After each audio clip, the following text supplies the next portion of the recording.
When people think of a rocket, they usually think of something like a Falcon 9 or even a space shuttle.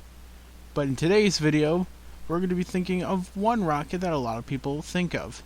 The Saturn V, the workhorse of the Apollo program and the rocket that launched the Skylab space station in a low Earth orbit. It has been nearly 50 years since this rocket last took flight into the stars. And today, I'm going to be going over how this rocket works and what kind of engines it uses along with their fuel types. So, buckle up, because on this episode of Wally Talks, we're going to be talking non-stop about the Saturn V rocket. Let's get into this.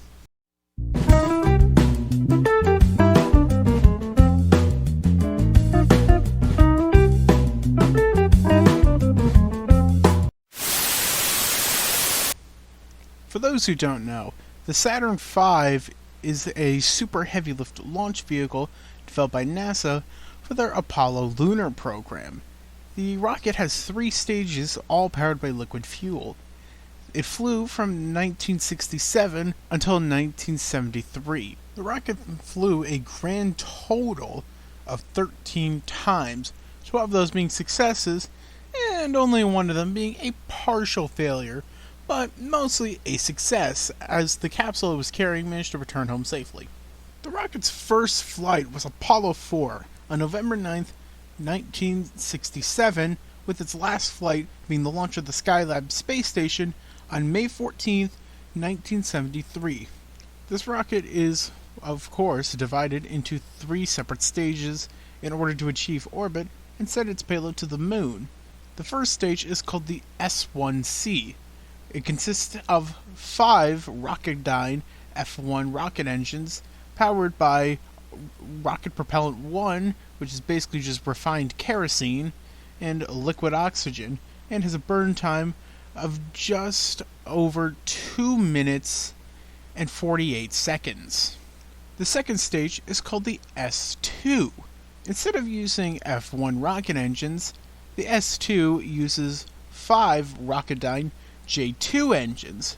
Now, unlike the F1s, these run on liquid hydrogen instead of RP1. The stage has a burn time of roughly 6 minutes. However, this isn't enough to get the whole spacecraft that it's carrying into orbit. That is the job of the S4B, aka the third stage of the Saturn V. Similar to the S2, the S4B uses the Rocketdyne J2 engine. However, unlike the S2, it only uses 1 J2 engine. Now, there are actually 2 burns for this stage. The first burn lasted approximately 2 minutes and 45 seconds, while the second burn, which lasts a lot longer, comes out to around 5 minutes and 35 seconds. That's a lot of time for a stage so small.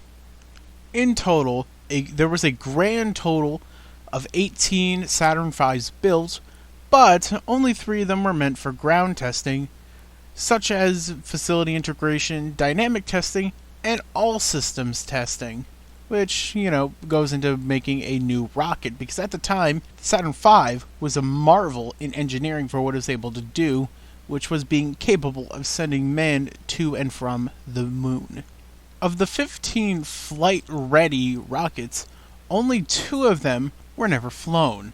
Both unused rockets are actually on display, with one of the rockets, S4Bs, actually being converted into a backup for the Skylab space station, which is pretty cool.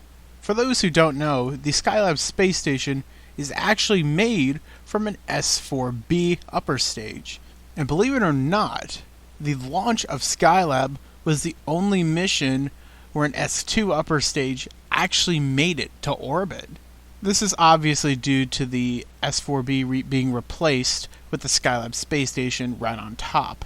And with all that said, I think this is a good stopping place for today's episode of Wally Talks. If you enjoyed this episode, please give it a big fat thumbs up, and check out the Discord server, which is in the description below.